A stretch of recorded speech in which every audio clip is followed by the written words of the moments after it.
ఈ ప్రపంచంలో కష్టమైనవి అంటే రెండే రెండు. ఒకటి మంచివాడు అనిపించుకోవడం, రెండోది ఆ పేరు నిలబెట్టుకోవడం. పక్షి పైకి ఎగిరితే మిగతా పక్షులు దానితో ఎగిరి ఆనందిస్తాయి. కానీ మనుషులేంటో మరి, ఒకరు ఎదుగుతుంటే వాడిని తొక్కి మిగతా వాళ్ళు ఆనందిస్తారు.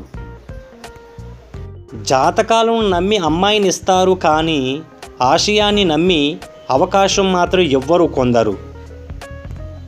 గెలుపే నీ శత్రువులకు అతిపెద్ద శిక్ష, నీ చిరునవ్వే వారికి అతిపెద్ద అవమానం. పరిస్థితులు ఎంత దారుణంగానైనా ఉండని మనం అవకాశాలను సృష్టించుకోవాలి. ఉన్నది ఉన్నట్టు వ్యవహరించు. కొట్టాల్సినప్పుడు కొట్టు, తన్నాల్సినప్పుడు తన్ను. సంతోషానికి సూత్రాలు: గతాన్ని మర్చిపోవాలి, వర్తమానాన్ని గమనించాలి, భవిష్యత్తు కోసం సిద్ధంగా ఉండాలి.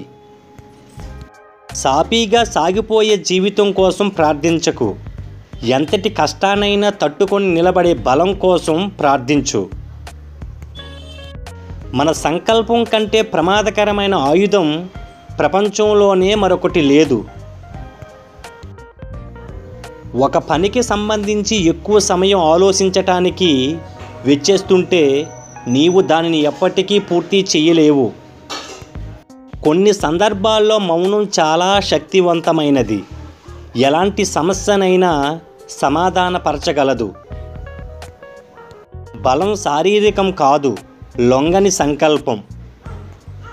అందరిలా మనం ఉండాలనుకోవడం అమాయకత్వం. అందరూ మనలా ఉన్నారనుకోవడం మూర్ఖత్వం.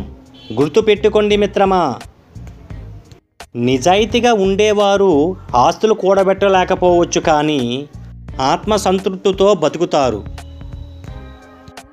వాస్తవంగా అంగీకరించినంత వరకు వాటమి ఎవరినీ ఓడించలేదు. జీవితం చాలా చిన్నది.